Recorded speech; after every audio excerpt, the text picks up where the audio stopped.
Happy new year all guys. नमस्कार. नववर्षाच्या सुरुवातीला तुम्हा सर्वांचं माझ्या यूट्यूब चॅनलवर स्वागत आहे. आणि आज तुमच्यासाठी घेऊन आलोय एक वेगळा विषय, अंदमान वेगळेपण. नवीन वर्षाच्या सुरुवातीलाच म्हणजे 2 ते 9 जानेवारी या काळामध्ये किरण टूर्स अर्थात श्री किरण काशीकर कादिवली यांच्याबरोबर अंदमान टूर करून आलो आणि त्याच वेळेला अंदमानचं वेगळेपण जाणवलं. अंदमानची टूर म्हणजे सेल्युलर जेलला भेट आणि स्वातंत्र्यवीर सावरकरांच्या स्मृतींना वंदन करणं हा भाग तर झालाच.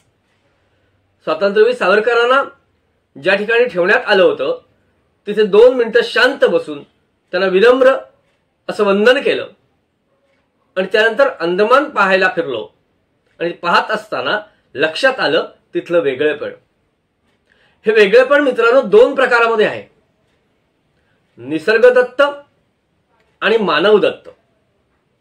निसर्गदत्त वेगळेपण काय आहे तर अंदमान हा आपल्या देशाचाच एक भाग आहे, परंतु तो बाजूला आहे, वेगळा आहे, हे त्याचं वेगळेपण आहे.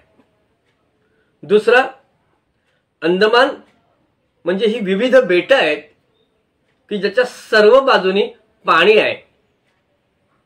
तिसरा भाग म्हणजे अंदमान मध्ये असणारी विपुल अशी वनसंपदा, तिथल्या झाडांचा आवाढव्यपणा आणि नजर पोचत नाही अशी असणारी उंची.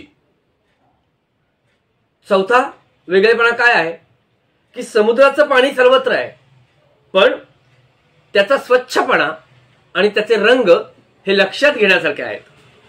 समुद्राची अथांगता आणि त्याच्यामध्ये असणारे विविध प्रकारचे मासे, विविध वनस्पती, या सगळ्यांची विविधता हा एक वेगळेपणा आहे.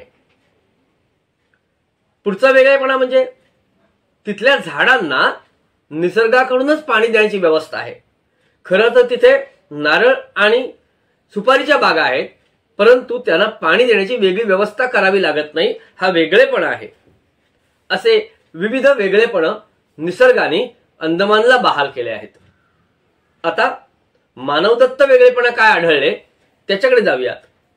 सगळ्यात महत्वाची गोष्ट म्हणजे अंदमानचा मुख्य व्यवसाय पर्यटन आहे. मग हाच मुख्य व्यवसाय आहे, पण त्यासाठी तिथल्या सर्व लोकांमध्ये दिसून येते ती तत्परता, विनम्रता आणि पर्यटकांना सुविधा देणं हाच विचार महत्वाचा मानला जातो. अंदमानमध्ये जलवाहतुकीसाठी जी विविध व्यवस्था आहेत, विविध प्रकारच्या बोटी, क्रूज, जहाज हे जे आहेत त्याच्या सुविधा आहेत, हा एक वेगळेपणा आहे की माणसाने निर्माण केला आहे. तो अत्यंत महत्वाची गोष्ट लक्षात आली ती म्हणजे पिण्याचं पाणी सगळ्यांना लागतं, पण यासाठी ज्या विकत मिळतात त्या बाटल्या ज्या आहेत त्या फक्त 2 लिटरच्याच बाटल्या तिथे विकत मिळतात. त्याच्या आतली कोणती बाटली विकलीच जात नाही. त्यामुळे तिथे इतस्तता पडलेल्या बाटल्या हा विषय संपलेला आहे.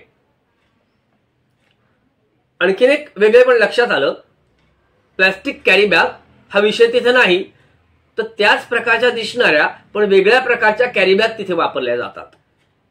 पुढचं वेगळेपण लक्षात आलं, 1 कप हवा असला तरी चहा कॉफी सगळ्यांना ताजाच दिला जातो आणि त्यासाठी चहा, कॉफी, ब्लॅक टी या सगळ्यासाठी एक वेगळी पद्धत वापरली जाते.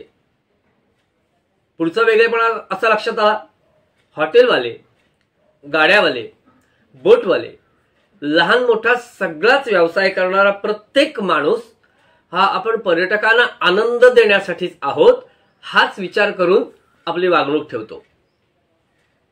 पुढचा वेगळेपणा म्हणजे सर्वच्या सर्व ठिकाणी नियमांचं काटेकोर पालन केलं जातं.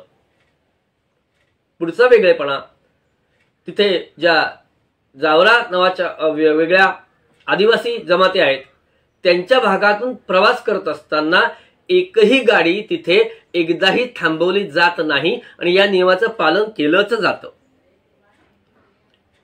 कायद्याचं पालन इतकं सुंदर केलं जातं की कोणीही तिथला कोणत्याही प्रलोभनाला बळी पडत नाही. सगळेच जण कायदा पाळतात आणि त्यामुळे सुव्यवस्था राखली जाते. आणि अत्यंत महत्वाची गोष्ट म्हणजे विविध वस्तू असू दे, सेवा असू दे, याच्या दराच्या बाबतीत तिथे एकवाक्यता आहे. त्यामुळे दरावरून घासाघीस, भांडणतंटे हे प्रकार अंदमानमध्ये नाहीत. निसर्गदत्त आणि मानवदत्त वेगळेपणा अंदमानमध्ये गेल्यानंतर निश्चित मिळतो आणि म्हणावंसं वाटतं, आय लव्ह अंदमान. आपणालाही अंदमान टूरचा जर आनंद घ्यायचा असेल तर खाली डिस्क्रिप्शन बॉक्समध्ये श्री किरण काशीकर यांचा संपर्क क्रमांक देत आहे. धन्यवाद.